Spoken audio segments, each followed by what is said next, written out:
exponent. When there is any shape in the air, he'll find it. Got him. Straight through the stump, slide up, and Harvey's out for a duck. All Perth with the bat and early with the ball. They get a breakthrough straight up. Well, this is a beauty. This is an absolute cracker. It's angled in, and watch this, the late movement. I went, whoa, play that. That is a gem. What a start for the Scorchers.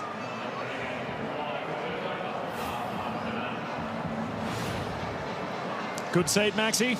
That's as good as they get, and I think that's exactly what Jason Behrendorff's looking for, especially against the left-hander, looking to actually put pressure on that middle of the leg stump and get that late movement towards off stump. And he put the extra slip in for a good reason. There is a little bit of shape there early on, and Nick Maddinson comes in with plenty of work to do. 1 for none after 2 balls. That's as good as it gets. Left arm over to a left-hander, that angle, and then just a late movement, swing and a bit of seam. 30 years and 1 day, Nick Maddinson, of course. Glenn Maxwell's with us here. This is Nick Maddinson out there in the middle. And he's got to face Jason Behrendorff and the Scorchers, who are white hot.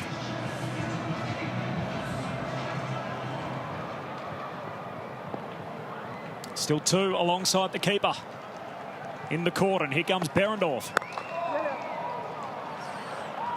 And there's the first run. It's a beautiful follow-up from Jason Behrendorff, getting the ball to go the other way and angle in. He's got the ability to bowl this sort of 3/4 seam ball, which actually in his hand looks like it's going to swing away, but he's able to get the seam to wobble and just angle across or angle into the left-hander. And he's an excellent exponent of the ball when it's swinging around. Come on, Max, so what's your mate Finch going to do here? He's not played much cricket, been out with that knee injury, he's back, batting out of his crease a long way.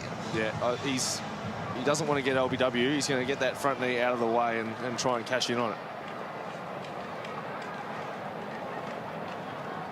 One slip for Finch. Behrendorff to push it across. Finch is driving gloriously back down the ground. That's the start he was after. Long boundary straight, and he'll get back for 3. Oh, no. Oh. Oh, no. Gee. Well, he turned to go for a 3. It was an easy 3, and then there was a delay, and then there was a little bit of a stop and a start. Then he decided to go. It's almost too late. I'll give you the hot tip. That's not the start he was after. He was hoping that rolled into the fence really quickly so he didn't have to run. But, yeah, that was a bit of a disaster. Tried to tap in for 3 and just missed the crease and thought there had to be 3 there. But lovely start. Full face of the bat. I love that he's giving himself access there and able to hit dead straight. He knows that the non-strikers then blowing.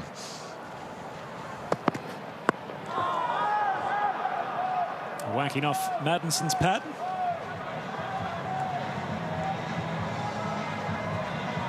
It was bizarre, wasn't it? It looked certain there was going to be an easy 3. Yeah, it's...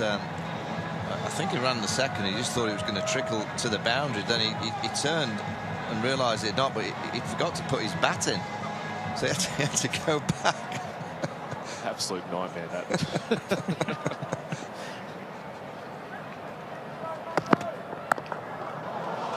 Oh, glorious shot. Gave himself some room, finds the gap backward a point. Nick Maddinson is off and rolling. Chemist Warehouse boundary, 1 down. Gates 1 for 8.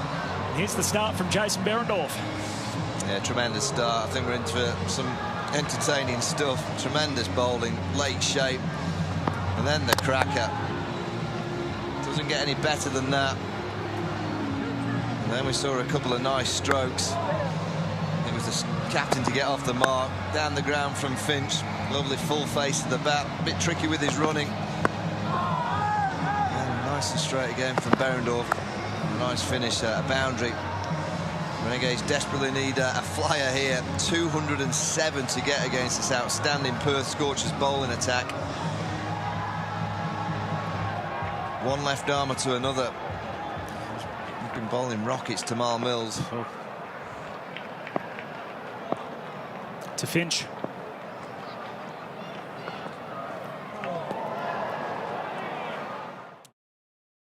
Outstanding. Legal ball.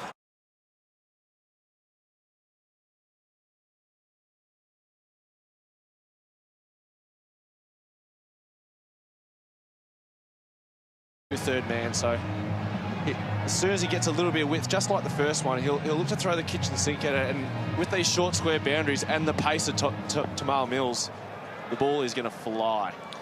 It might fly down to that deep third.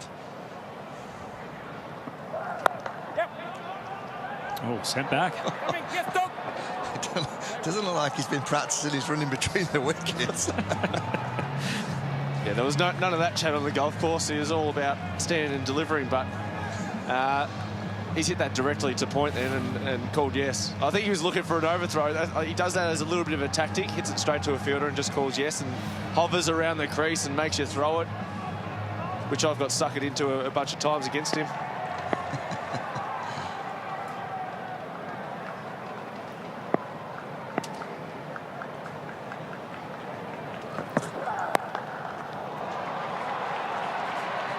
Pretty trademark Aaron Finch on his pull shot, backward a square, just the one.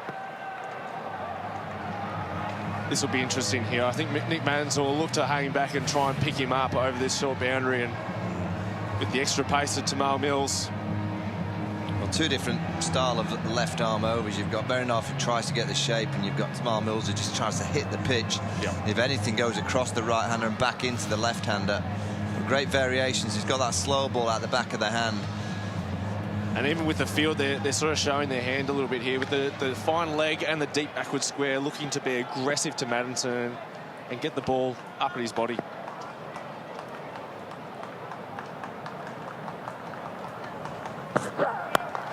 Over the offside and away for four. Maddinson finds the rope. Those two shots that Maddison's played, the one off Berendorf and now the one off Mills, have been absolutely outstanding.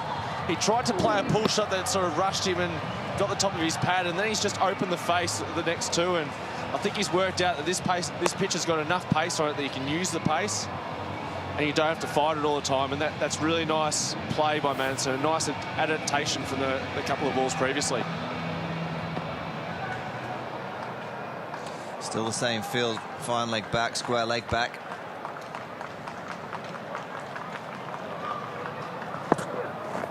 Oh, slow ball down the leg side, so a wide. Saw the dash boost number just pop up moments ago, so that's 88. For our new viewers, that essentially means that's the score the Gades need to get to by the halfway mark. If they're 88 by the halfway mark, they'll get one competition point, so a little something to look out for. 88 the target by the 10 over mark. They need some points, as you can see there. A big hill to climb tonight, 207 the target in the game.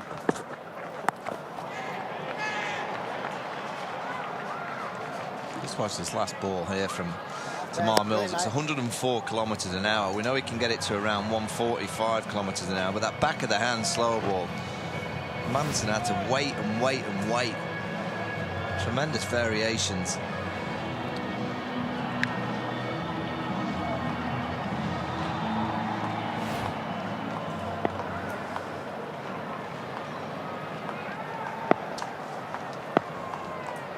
It's another look at Finch, last ball.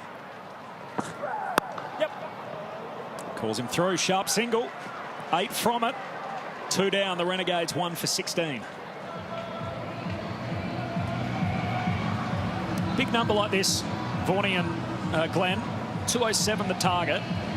If you're the batting team in a run chase, daunting, huge number to chase, where do you start? Do you break it down into blocks, or is it just, let's see how we go for a bit? I think you've got to just get yourself a start. I think both of these players just need to get themselves in and know that if they can get themselves a start each, get themselves to 20 or 30, there's no ceiling for what they can potentially get in these back overs. So if they can get themselves a bit of a start, get a bit of momentum, get used to the conditions, get through the swinging ball, they can really give themselves a nice platform. Beautiful shot from Aaron Finch off the back foot. Berendorf just a little bit shorter, punching that through cover. Gorgeous shot. Far better start to this over against Berendorf for the Renegades. This is a class shot, it really is. He's out of his crease, wide stand, slightly short, just lets it come and he just punches it. Just holds his shape. Look how still he is there. Perfect batting.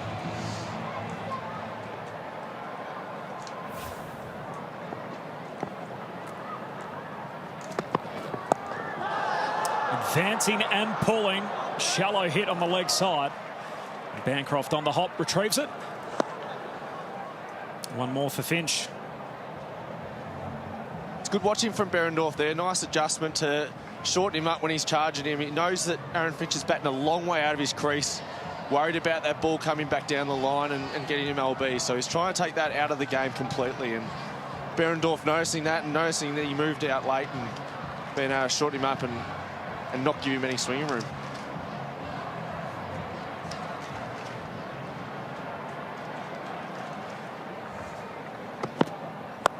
Maddinson goes big and all the way back.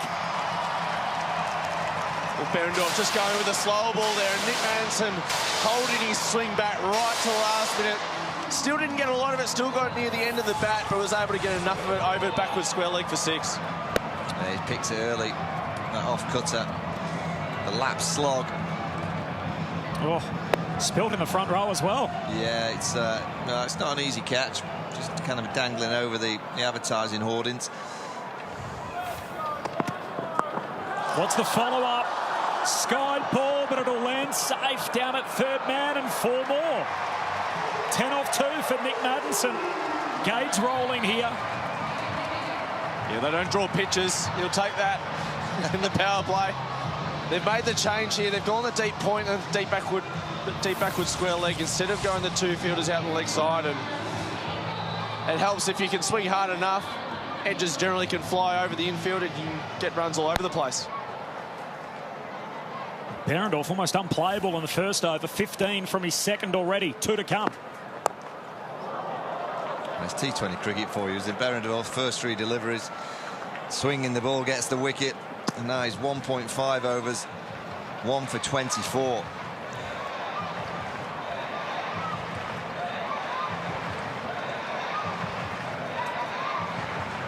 It's a brilliant little counter-attack that from Nick Maddinson. Didn't get any of them anywhere near the middle of the bat, but to be able to go 6-4 against a guy who bowled a beautiful first over. Just put mid on the boundary. All the fielders up on the offside. Square legs also out on the boundary. Yep. Again, they take a cheeky single to end the over. 1 for 33, the Renegades after 3. Nick Maddinson in the over against